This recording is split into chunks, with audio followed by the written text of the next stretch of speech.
Hello guys, welcome back to my channel Ekta blog. सास को हुआ अपनी भूल का एहसास।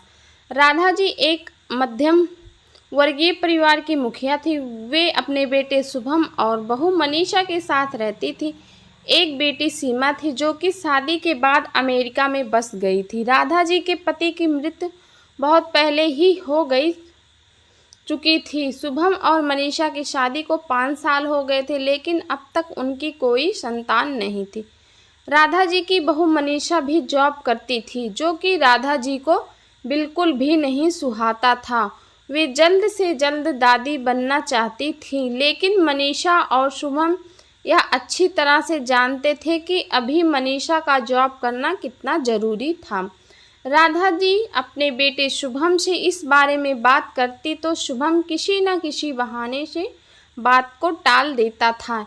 इसलिए वे मनीषा को ही परेशान करने के बहाने ढूंढती रहती थी ताकि वह अपनी जॉब छोड़ दें। और अभी कोरोना काल में तो मानो उनके मन की मुराद ही पूरी हो गई थी। हालांकि वे दिल की बुरी नहीं थी, लेकिन पोते की चाह में वे ना चाहते हुए भी ऐसा कर जाती थी।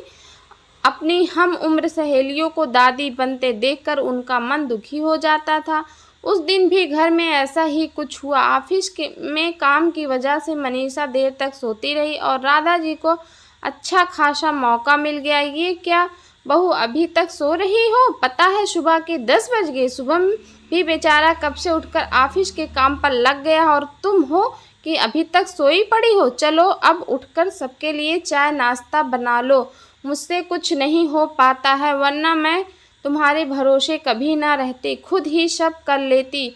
सॉरी माँ जी, वह देर रात तक काम चलता रहा, इसलिए सुबह सुबह ही सो पाई थी, इसलिए समय का पता ही नहीं चला। आप चलिए, मैं अभी जल्दी से आती हूँ।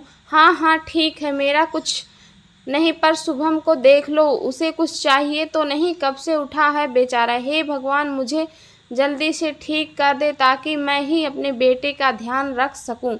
राधा जी ने नाटकीय अंदाज में कहा। राधा जी ने अपनी बहू मनीषा को उठाते हुए कहा। मनीषा ने घड़ी देखी तो वाकई 10 बज गए थे। आज उसकी आंखें कैसे नहीं खुली। वह जल्दी जल्दी अपने काम निपटाकर हॉल में आई तो शुभम अपने लैपटॉप के साथ ऑफिस का काम कर रहा था। उसने किचन में जाकर चाय नाश्ता बनाया और फिर रात के बर्तन साफ किए और झाड़ू पोछा करके नहाने चली गई। दरअसल कोरोना वायरस की बढ़ती बीमारी की वजह से शहर में पूरी तरह लॉकडाउन किया गया था, इसलिए काम वाली बाई भी नहीं आ रही थी। मनीषा खुद एक इंटरनेशनल कंपनी में काम करती थी। उसका ऑफिस टाइम निश्चित नहीं होता था, अधिकतर उसे देर रात तक काम करना होता था। कल भी उसका काम देर रात तक चलता रहा, इसलिए वह देर तक सोती रही। मनीषा नहाकर आई तो देखा कि उसकी सास अपने कमरे में अपने सहेलियों से फ़ोन पर बात कर रही थी। बातचीत में अपना नाम सुनकर मनीषा सास की बात सुनने लगी। अरे शारदा, तुम भी अपनी बहू को ज़्यादा सर पर मत बिठाओ। बहू को ज़्यादा उड़ने दोगी तो कल को अपनी नौकरी के चक्कर में वह तुम्हें ही घर की नौकरानी बनाकर छोड़ेगी।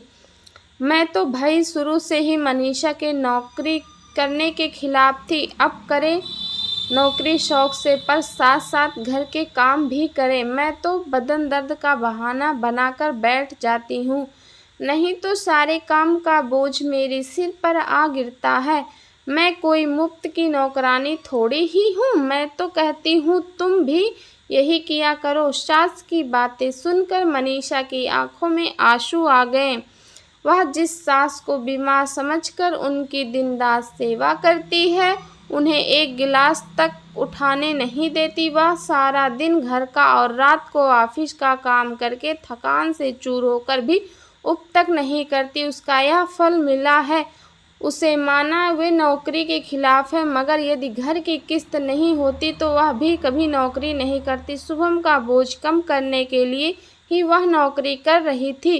खैर, अभी के मुश्किल समय में वह सास की किसी भी बात पर बहस नहीं करना चाहती थी जिससे घर का माहौल खराब हो, इसलिए वह उनकी बात को नज़रअंदाज करके वहां से चली गई। लेकिन उनकी नज़रों में राधा जी की इज्जत जरूर कम हो गई थी।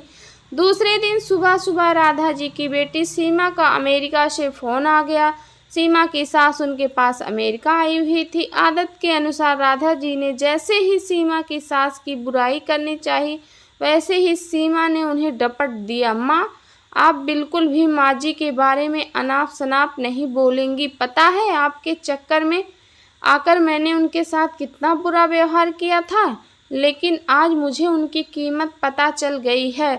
तुम तो उनके यहाँ पर आने के कितने खिलाफ थी, मगर आज अगर वे नहीं होती ना माँ, ना तो हमारे जाना क्या हाल होता।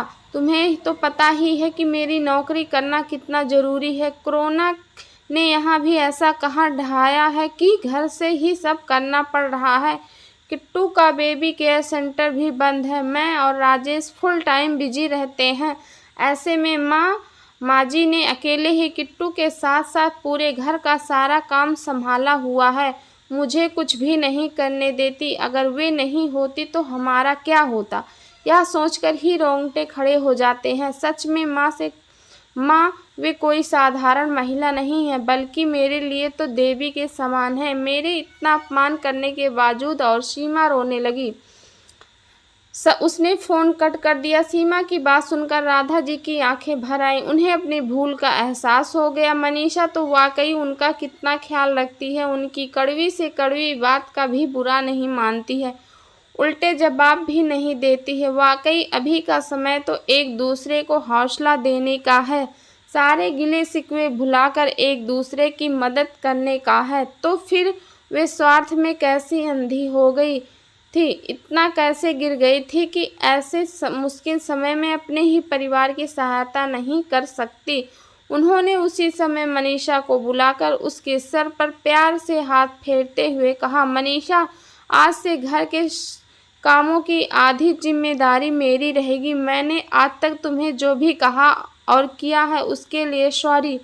चलो अब तुम जाकर आराम करो, खाना मैं बना लूँगी। इधर सास का बदला हुआ रूप देखकर मनीषा की आंखें भी भर आईं।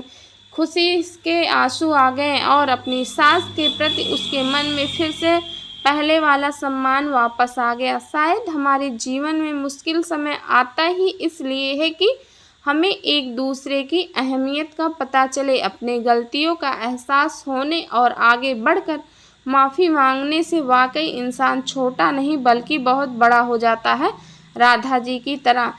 इस तरह ये कहानी समाप्त होती है। अगर आपको कहानी अच्छी लगी हो तो कमेंट बॉक्स में लिखकर ज़रूर बताएं। अगर चैनल पे नए हो तो चैनल को सब्सक्राइब करके ज़रूर जाएं, ताकि कोई नया वीडियो आए तो उसका नोटिफिकेशन आपको मिल सके और आप वीडियो को एंजॉय कर सकते हैं। मिलते हैं अगले नेक्स्ट वीडियो में, तब तक के लिए बाय बाय।